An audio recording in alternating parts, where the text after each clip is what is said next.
வணக்கம் நண்பர்களே. இன்னைக்கு மெட்ராஸ் ஹைகோர்ட் வழங்கியிருக்கிற ஒரு முக்கியமான முன் தீர்ப்பை தான் பார்க்க போகிறோம். இந்த வழக்கின் தீர்ப்பை 2011 வழங்கியிருக்கிறாங்க. இந்த வழக்கில் கண்ட தீர்ப்பை நாம் ஒவ்வொருத்தரும் தெரிஞ்சுக்கிடணும். ஏன்னா இந்த வழக்கில் கண்ட சங்கதிகள் தொடர்புடைய பல வழக்குகள் பல நீதிமன்றங்களில் இப்போவும் நடந்துக்கிட்டு இருக்கு. பாகப்பிரிவினை சம்மந்தப்பட்டது தான்.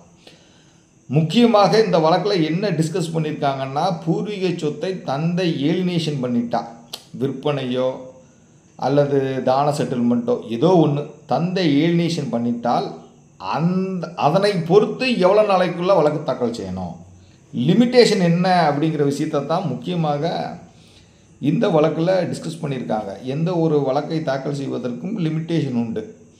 லிமிட்டேஷனை பார்த்துக்கிட்டு தான் நாம் முதல்ல வழக்கே போடணும்.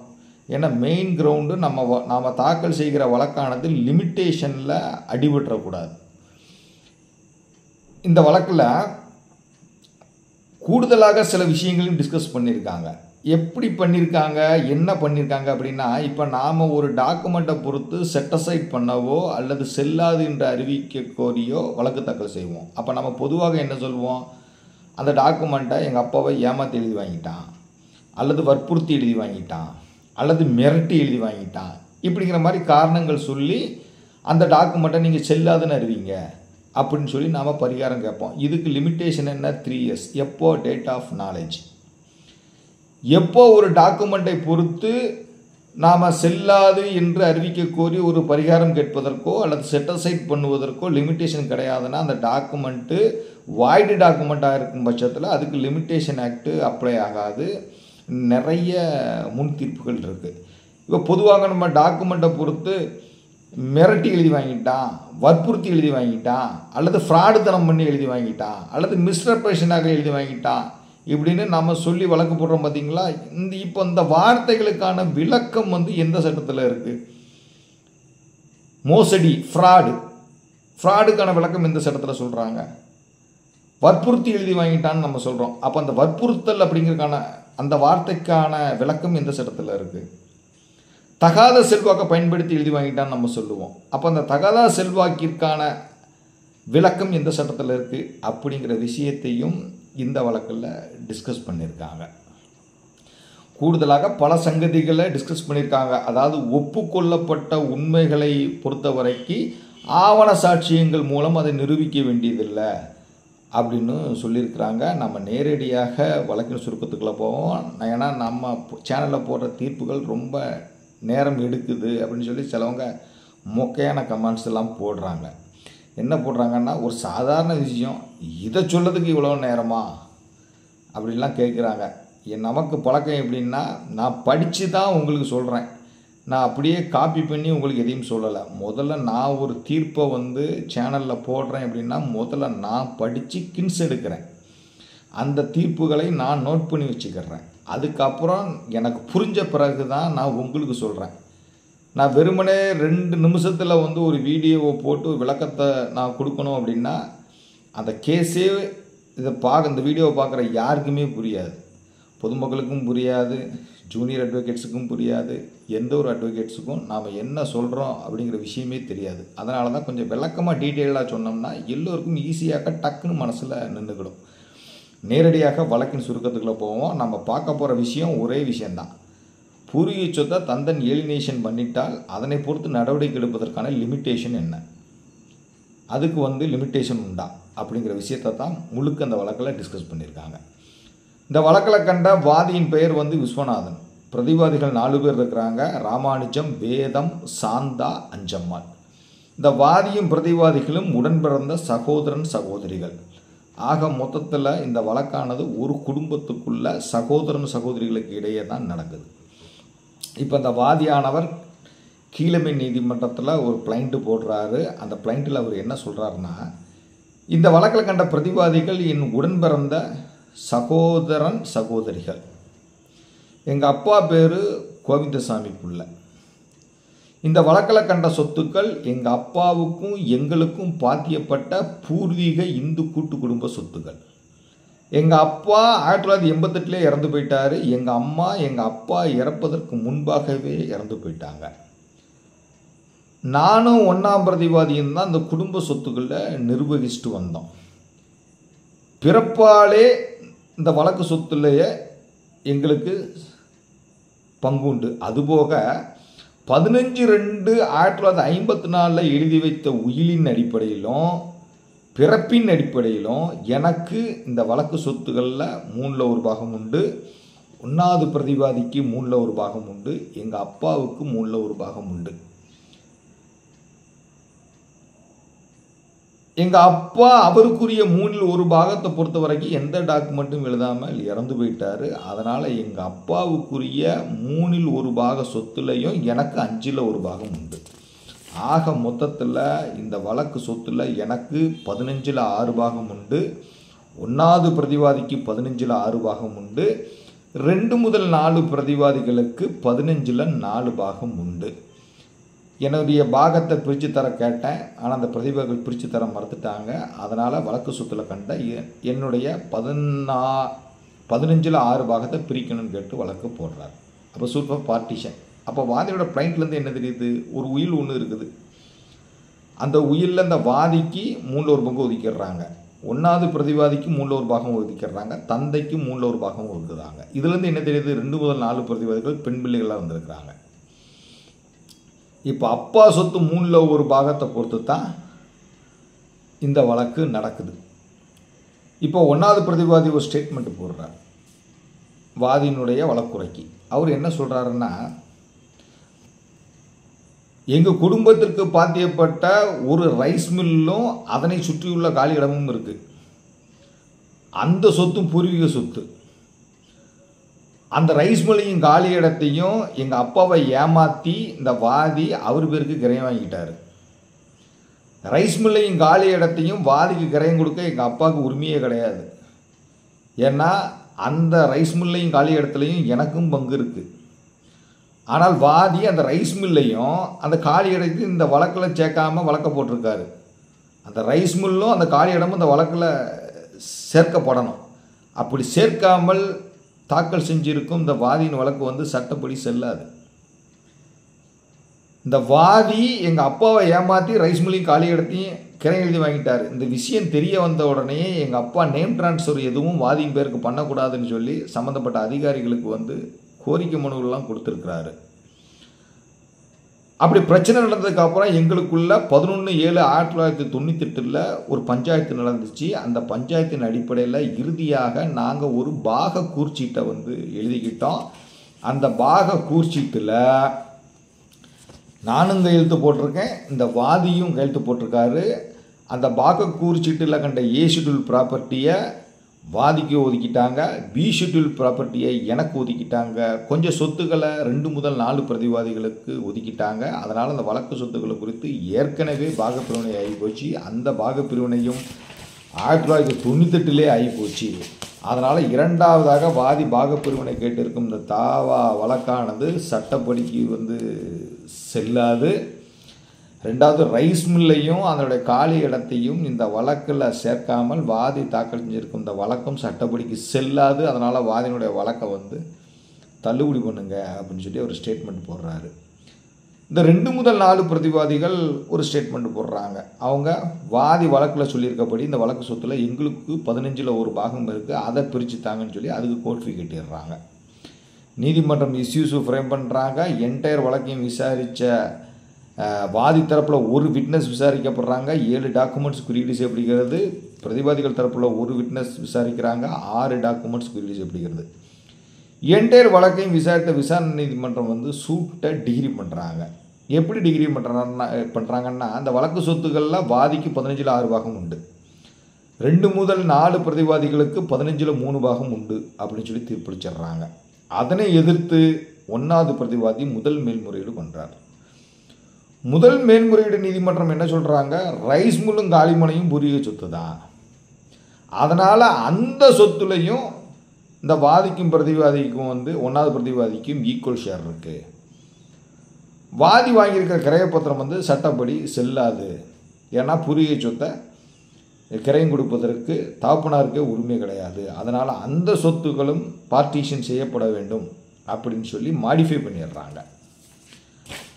அதனை எதிர்த்து வாதி ஹைகோர்ட்டில் வழக்கு போடுறார், 2வது மேல்முறையீடு பண்ணுறார்.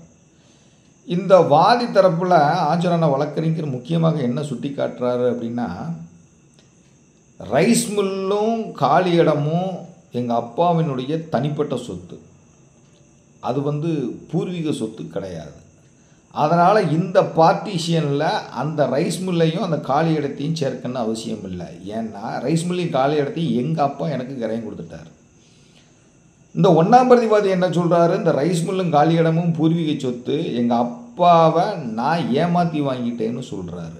அப்படியானால் அந்த ஆவணம் பதியப்பட்ட தேதியிலேருந்து 3 வருஷத்துக்குள்ளே இந்த பிரதிவாதியை அதை சேலஞ்சு பண்ணியிருக்கணும்.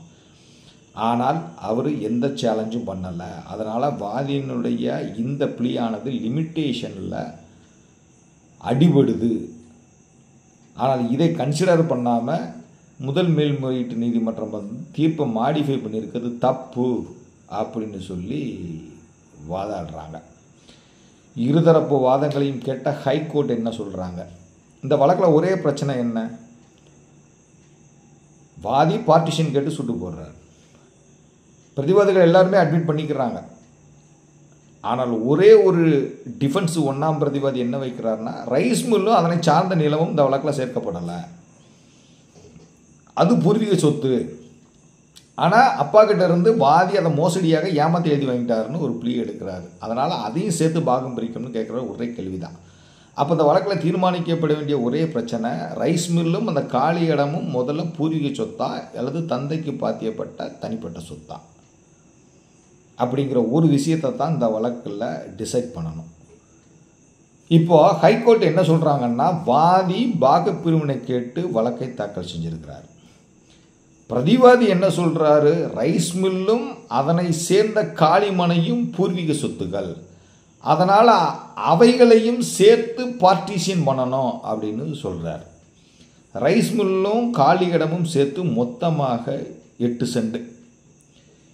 இந்த ரைஸ் மில்லும் காலி இடமும் தகப்பனாரின் சுயச்சம்பாத்திய சொத்து அப்படிங்கிறது வாதியினுடைய கட்சி. இந்த ரைஸ் மில்லும் காலி இடமும் பூர்வீக சொத்து, பூர்வீக சொத்தின் வருமானத்திலிருந்து வாங்கப்பட்ட சொத்து, அதனால் அதுவும் பூர்வீக சொத்து தான் அப்படிங்கிறது 1ஆவது பிரதிவாதியின் கட்சி. இப்போ இந்த வழக்கில் டிசைட் பண்ண வேண்டியது, இந்த ரைஸ் மில்லும் காலி இடமும் பூர்வீக சொத்தா அல்லது தந்தையின் சுயச்சம்பாத்திய சொத்தா அப்படிங்கிறத தான் டிசைட் பண்ணணும். இந்த சொத்துக்களுக்கு எல்லாருமே ஆரம்ப புள்ளி எங்கே இருக்குன்னா, 1954 எழுதப்பட்ட ஒரு உயில். அந்த உயிலை வாதி தரப்பில் எக்ஸ்பிட் A1 மார்க் பண்ணியிருக்கிறாங்க. அந்த உயில் ஆவணத்தில் ரைஸ் மில்லில் பாதி இடத்த இந்த உபயவாதிகளின் தந்தை கோவிந்தசாமி பிள்ளைக்கு பாதியும், பாதி இடத்த அவரது சகோதரரான நடேசன் பிள்ளைக்கும் ஒதுக்குறாங்க. அப்படி ஒதுக்க சமயத்தில் இந்த ரைஸ் மில் ஓடலை, ஒரு பாலடைந்த ஒரு பில்டிங்காக தான் இருக்குது. நடேச பிள்ளையின் பாதி பங்கு ஒரு கோர்ட் ஆக்ஷனில் ஏலத்துக்கு வந்துடுது. அந்த ஏலத்தில் கலந்து கொண்டு கோவிந்தசாமி பிள்ளை அந்த பாதி பங்கை வாங்கிடுறார்.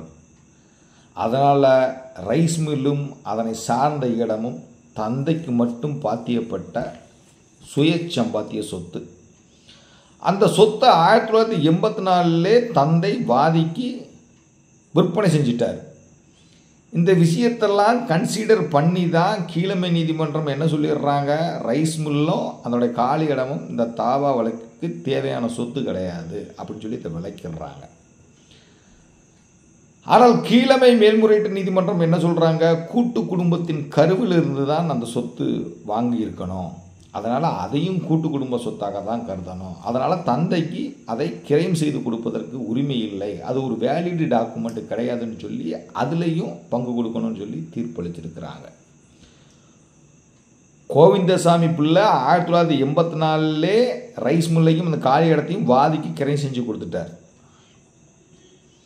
கோவிந்தசாமி பிள்ளை உயிரோடு இருக்கிற வரைக்கும் அந்த கிரைய பத்திரத்தை எதிர்த்து இந்த 1ஆவது பிரதிவாதி எந்த வழக்கும் தாக்கல் செய்யலை. தந்தையான கோவிந்தசாமி பிள்ளை இறந்த பிறகும் கூட இந்த 1வது பிரதிவாதி அந்த பத்திரத்தை சேலஞ்ச் பண்ணி எந்த நடவடிக்கையும் எடுக்கலை.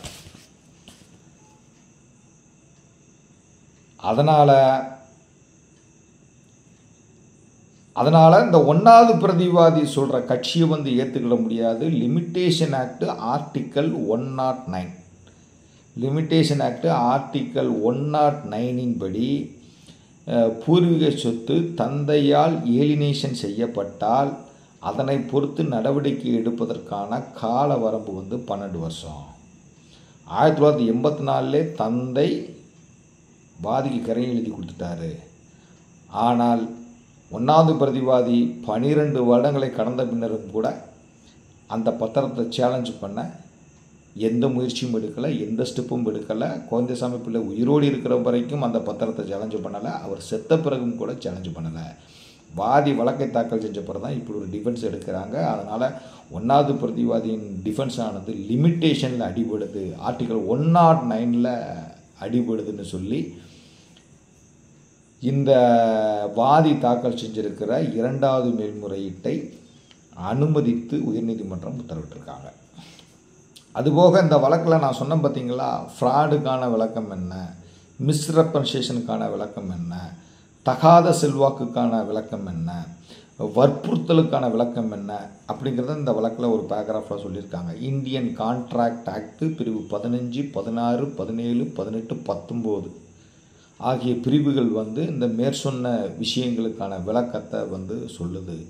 ஒரு டாக்குமெண்ட் ஆனது மோசடியாக எழுதி வாங்கப்பட்டு விட்டது, வற்புறுத்தி எழுதி வாங்கப்பட்டு விட்டது, மிரட்டி எழுதி வாங்கப்பட்டு விட்டது அப்படின்னு சொல்லியாச்சுன்னா 3 வருஷத்துக்குள்ளே வழக்கு தாக்கல் செய்யப்படணும். சரி, அப்படியே இல்லாட்டாலும் பூர்வீக சொத்து தந்தையால் ஏலினேஷன் செய்யப்பட்டு விட்டால் ஆர்டிக்கல் 109 படி 12 வருஷத்துக்குள்ளே வழக்கு தாக்கல் செய்யணும். இந்த 1வது பிரதிவாதி 3 வருஷத்துக்குள்ளேயும் வழக்கு தாக்கல் செய்யலை.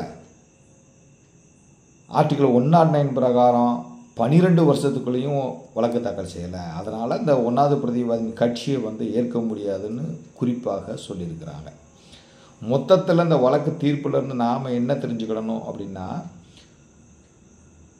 பூர்வீக சொத்து அல்லது மூதாதையர் சொத்து அல்லது இந்து கூட்டு குடும்ப சொத்தை பொறுத்து தந்தை ஏலினேஷன் ஏதாவது செய்திருந்தால் அதை சேலஞ்சு பண்ணுவதற்கான கால அவகாசம் எவ்வளோன்னா 12 வருஷம். லிமிட்டேஷன் ஆக்ட் ஆர்டிக்கல் 109 பிரகாரம். இது மேஜரான பிள்ளைகளுக்கு. மைனர் பிள்ளையாக இருந்தால் ஆர்டிக்கல் 60 லிமிட்டேஷன் ஆக்ட் அப்ளை ஆயிரும். அதாவது மைனர் தான் மேஜரானதுலேருந்து 3 வருஷத்துக்குள்ளே வழக்கு போட்டுடணும். மேஜரான பிள்ளை மைனர் சொத்து மைனராக இருந்தால் மேஜர் ஆட்களாக இருந்தால் 109 பிரகாரம் 12 வருஷத்துக்குள்ளே வழக்கு தாக்கல் செய்யணும் அப்படிங்கிற ஒரு விஷயத்தை தீர்ப்புலேருந்து நம்ம தெரிஞ்சுக்கிடணும். மொத்தத்தில் பூர்வீக சொத்தை பொறுத்த வரைக்கும் தந்தை ஏதாவது ஏலினேஷன் செஞ்சிருந்தால் அதை சேலஞ்சு பண்ணுவதற்கான கால அவகாசம் ஆர்டிக்கல் 109 லிமிட்டேஷன் ஆக்ட் பிரகாரம் 12 இயர்ஸ் அப்படிங்கிற விஷயத்தை தான் தீர்ப்புலேருந்து தெரிஞ்சுக்கிடணும். நான் தீர்ப்பினுடைய முழு வரத்தையும் டிஸ்கிரிப்ஷன் பாக்ஸில் கொடுக்குறேன், படித்து பாருங்கள், கண்டிப்பாக உதவும். அதுபோல் பூர்வீக சொத்து, மூதாதையர் சொத்து, இந்து கூட்டு குடும்ப சொத்து இது எல்லாம் ஒன்று தான், பேர் தான் வேறு வேறு. ஆக்சுவலாக இது எல்லாமே பூர்வீக சொத்து தான், இந்து கூட்டு குடும்ப சொத்து தான், மூதாதையர் சொத்து தான் அப்படிங்கிறதையும் நீங்கள் உங்கள் மனசில் நினைவில் வச்சுக்காங்க. தீர்ப்பை படித்து பாருங்கள், கண்டிப்பாக உங்கள் அனைவருக்கும் பயன்படும். எனக்கு ஒரு வழக்குக்கு தேவைப்பட்டுச்சுங்கிறதுனால நான் இந்த தீர்ப்பை தேடி கண்டுபிடிச்சி எடுத்து உங்களுக்கும் பயன்படுங்கிற எண்ணத்தில் போட்டிருக்கேன். படித்து பாருங்கள். கண்டிப்பாக சொத்து சம்மந்தப்பட்ட வழக்குகளையும் எடுத்துக்கிற வழக்கறிஞர்களுக்கு இந்த தீர்ப்பு ரொம்ப யூஸ்ஃபுல்லாக இருக்கும். நன்றி.